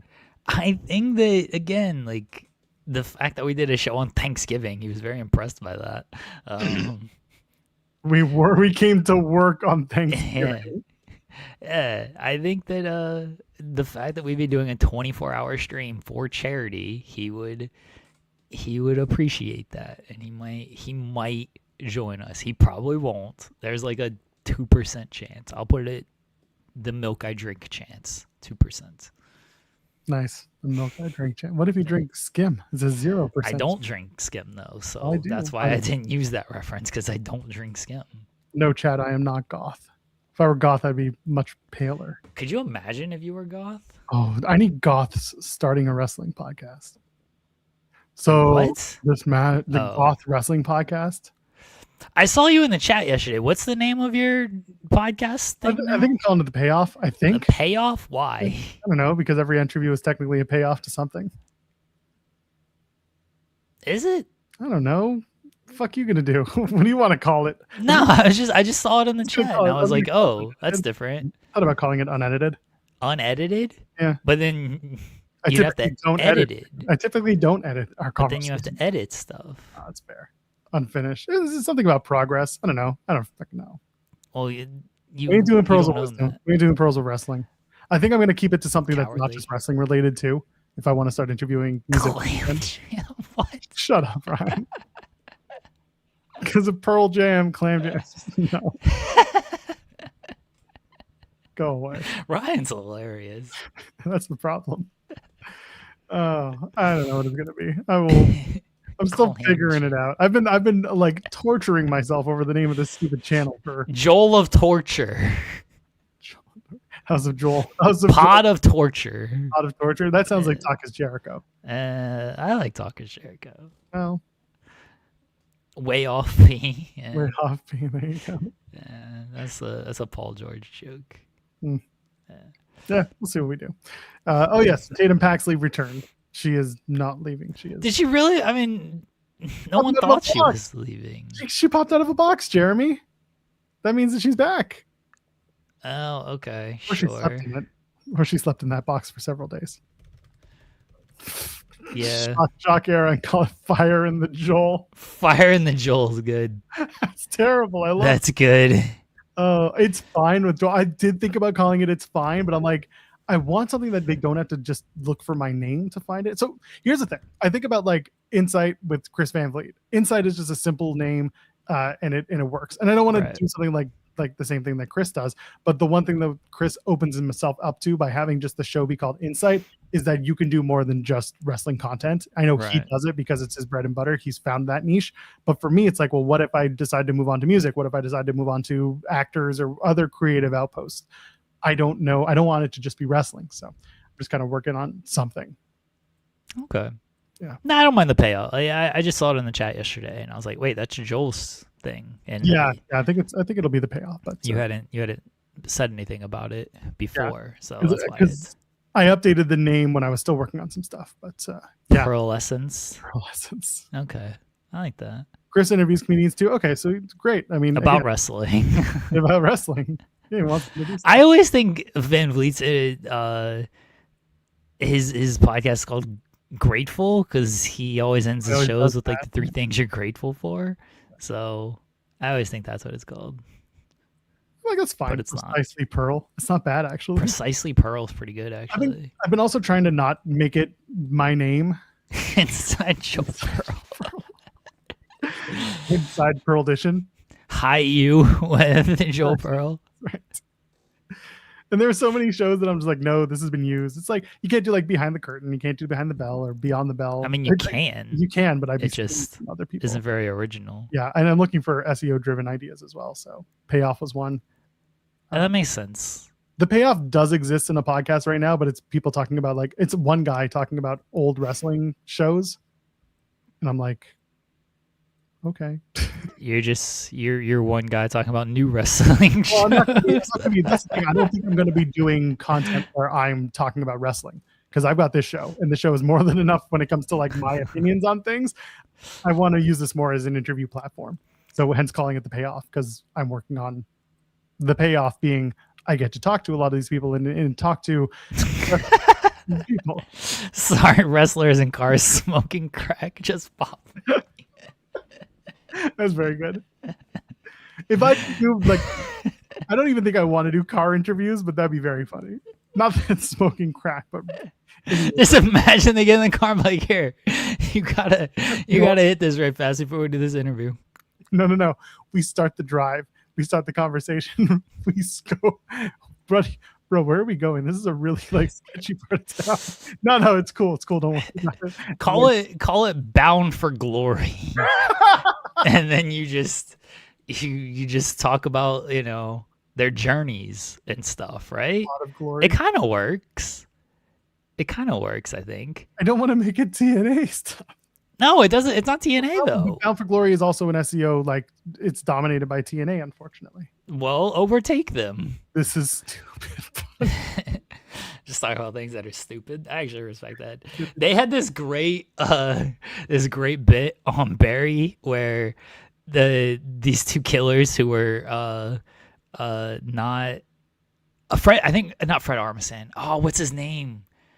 Oh, it's gonna annoy me. I can actually look it up now because you have access to a computer. Well, no, because I don't have to be spoiled. Yes, you won't be spoiled. Yeah, I won't be spoiled. But the bit was it was these two podcasters and they review gadgets that like don't work, and one of them was like a waffle maker in your jacket or something. It was very stupid. But they ended up being like very unintelligent killers, and one of them was played by I forget his name, but I'm gonna look it up because he's very good. He's very funny. I hate you, Louis. What did Louis say? The Glory Joel. The Glory Joel is good. That's good. Can you imagine? They don't know the name of the show. They just like it's Joel from Fightful, and it's just like, hello friends, we're back again. Welcome to the Glory Joel. I'm here with the Glory Joel. Just to get the look on camera of like the what? They're immediately just turned off. They're like, wait a second, what did I get myself into with this one? I put a wall between us. Oh, could you imagine? You just stand on the other side of why is there a hole in this wall? Don't worry about it. None of this sounds good, Joel. Perfect. None of it sounds good. I'm for it. My microphone's right here. I'm for it. This is more work than I want to do. The Glory Joel.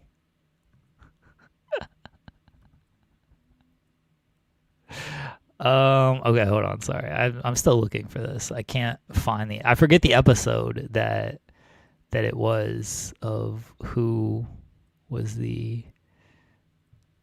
one of the killers. Somebody in the chat might have already put it, but I'm not looking in the chat because I'm looking on IMDb right now. This is the person who played what? He played one of the killers when Barry escapes from jail, and he gets his hand blown off. Oh, but like he's well known. I just can't think of his name, and I don't remember like the actual. I know what happens in the episode, but I don't remember like what actual Fred episode. Armisen. Was it Fred Armisen? Yeah, Nestor. Okay, all right. So I was correct. Yeah. For some reason, I didn't think it was. Yeah. But that was a very funny bit where they have like this podcast where they review gadgets that don't work. I was like, that's something that people could do. And then NoHo Hank, who's hilarious, he's like,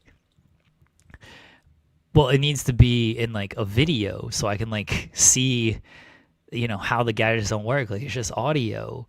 It's like, and they're like, "Oh, you can click the link on to see the gadget and stuff." He's like, "Well, if I'm driving, I don't want to pull over and click the link to look at the video." I'm like, if you're driving, you're not gonna be watching the video anyway. It's very good. Everybody should watch this show. TK would join the show for a Time Cop watch along. Ooh, okay. Is Time Cop available on YouTube? Yeah, can we? I don't know if it's available on YouTube. Maybe there are clips. Time Cop movie. There, I mean, you can rent it. I'm not doing that. Yeah, the full movie is available, but it's also not Oh, okay. legally available. There, wow, a lot of people. Everything's legally available if you want it to be. This person has put it up here. A couple of people have put it up here on various. Okay. YouTube. You're gonna watch it like backwards, when people like put it up there, but like everything's like mirrored. Yeah. That's the one. That's perfect. Oh my gosh. Well, we've really accomplished nothing today. I still don't have another name for my show other than calling it The Payoff. I think The Payoff is good. I'm just giving you shit. I know you are. Call it what do you want to talk about, A? What do you want to talk about, A? Yeah, what do you want to talk about is good, actually. And it's not, I didn't even come prepared. It's literally, so what do you want to talk about? Like, I don't know. This is an interview that you put together. I'm like, yeah, but like, what do you want to talk about? That's actually good. That's a good bit of like, what do you want to talk about? And then like you just throw out suggestions to them. Like, I don't know. What are we talking about? Like, I want to talk about what you want to talk about. And then just see how long that bit goes and see if they'll actually give you material to talk about. When you have a captive audience, yes. When you have to, if you're doing it like on Zoom or StreamYard, it's like, fuck. You should call it, what do you want to talk about? And then it's all about boots. Like, yeah. Like they talk about the different wrestling boots or boots they wear to the job or whatever it means.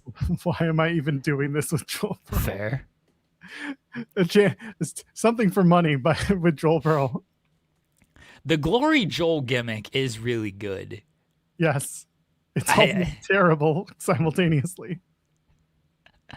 You don't know what it's about, right? There's just a hole. There's a hole there, and you don't know what you're gonna get. Anything can pop out of there. Yeah. You walk in, it is a glory hole, and a microphone pops out. Oh. This is actually very good for like live interviews. This would be hilarious. Could you imagine if you did this for like live interviews? People are like, what in the fuck is this setup? You gotta like put this giant like wall between them. Like, hold on. I need to do a full on setup. Yeah. It's so funny. Just the bit being you gotta have like a full on studio like Van Vliet, and everybody just comes to you. So no, he doesn't. He goes to them most of the time. Okay, well, all right. You got to take your whole travel setup with you. That's terrible. This is actually very good though. Like it's a giant wall, and then you got and the microphone comes out. Yes. What am I doing here? All of a sudden, you just see it's just slow. Where's one of my mics? All my mics are packed away, and he just suddenly, very slowly, just pops through. He just goes through this hole in the wall. Yeah. Oh god. The Pearl Harbor. Okay. Again, the SEO is already nuked. Yeah, you're screwed. Well, don't use nuked in Pearl Harbor. Come on now. People are saying Tommy Dreamer just announced on Busted Open he's parting ways with TNA. You promise? Like legit? Is that Busted Open hasn't said anything? No, they usually wait a few minutes. Somebody keep us updated on that. Yeah, because I don't see anything here. Yeah, I mean, I can listen, but I don't want to listen. Should I pull up this? I mean, you could. I can pull it up right fast. I don't see anything on the Twitter. Yeah, I don't see anything on Twitter either. All right, I'll pull up. I'm not gonna listen to obviously like their stream on our stream, but Busted. Like was it just announced? Because I'll look at the end because their show's over at 12. So yes, it's true. He was crying the whole time. Last 5 minutes of the show. All right, hold on. I'm about to pull it up. Interesting. Okay, that is. I mean, yeah, that's something. Could have some conversation here. Right. Do the other guy next. The other guy? Do Hunter Johnson next. Oh, yeah. All right, hold on. Oh my gosh. She's got to. Sirius is trying to fuck on me. Of course they are. Yeah. I have Sirius XM. Knock it off. How many verification codes do I need? 17. Oh my gosh, this is so frustrating. That doesn't want to work. Ugh. What has our show devolved into? Well, you know. Okay. It's an ad break right now. Apparently, I'm just not going to be able to listen to anything. Like, I don't know why this is. Okay, there, I got it. Breaking news. Okay, yeah, here we go. Breaking news, they say. Yeah. All right, I'm listening to La Greca. You're gonna have to bear Yeah, with. it does seem like it's legit. All right. Well, there it is. Uh, Tommy Dreamer appears to be departing TNA. yeah, all right. Well, Good. okay. I have to be honest. It's creatively, it's a good thing. I think Tommy's fine as a human being, but like as a creative mind, he is not. And if this helps, then so be it. If this helps the TNA direction, then I hope it works. Triller just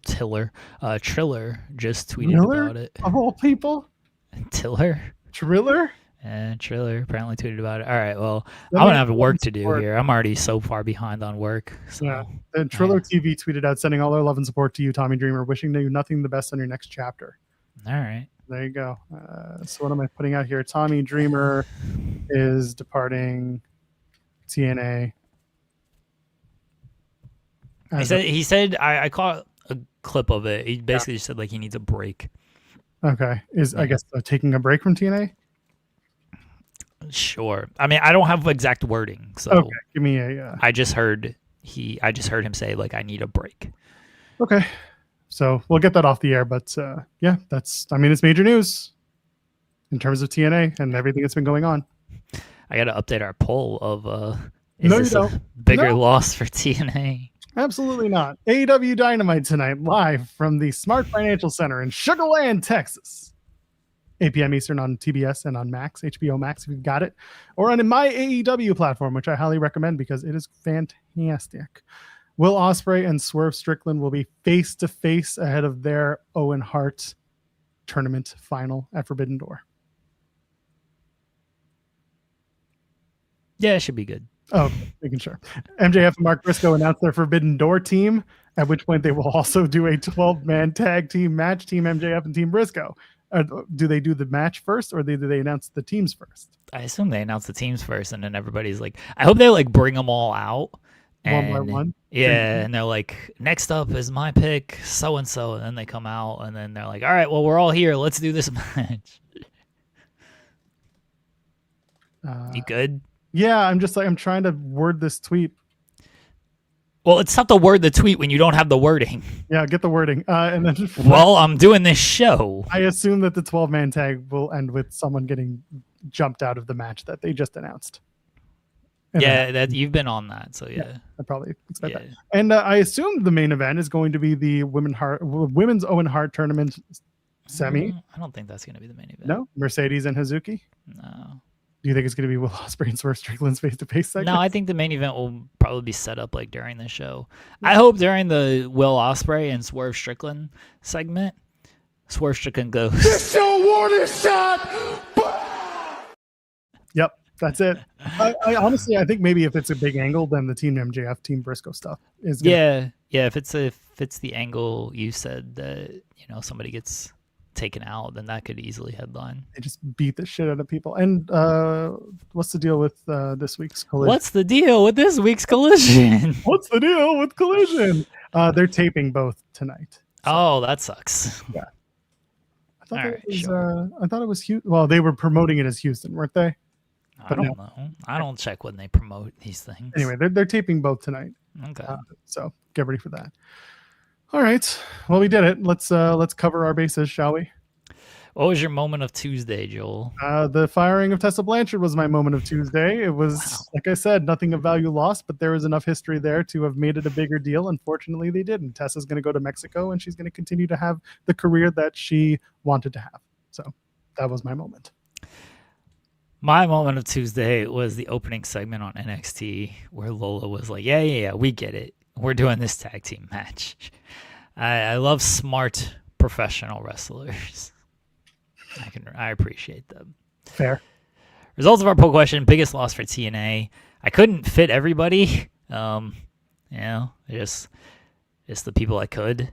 But Steve Macklin at 25%, Mance and Steph Delander at 17%, Rascals at 54%, and Joe Hendry at 4%. Y'all are underselling Joe Hendry because I think y'all probably don't like Joe Hendry from the show. No one said his name in a month, and he hasn't been a big deal on any TV anywhere. Y'all are underselling Joe Hendry. Like, that dude was super important to TNA. Right? He was doing all the media. He was their champion, like in the TNA landscape of things. I don't know if that's a word, but in landscape would have been the answer. Or no, I wanted to go with landscape. You wanted scope and landscape together? Yes. So I went with landscape. I was going to go with TNA landscoposphere. You are absolutely a writer. I wanted to go with that, but in the TNA landscape of things, Joe Hendry was super, super important. Like, the Rascals were okay. It was cool that like all four of them were back together. So like that was nice. Mance and Steph, they weren't like doing too much with, honestly. Could they have done more with? Yes, but they just weren't.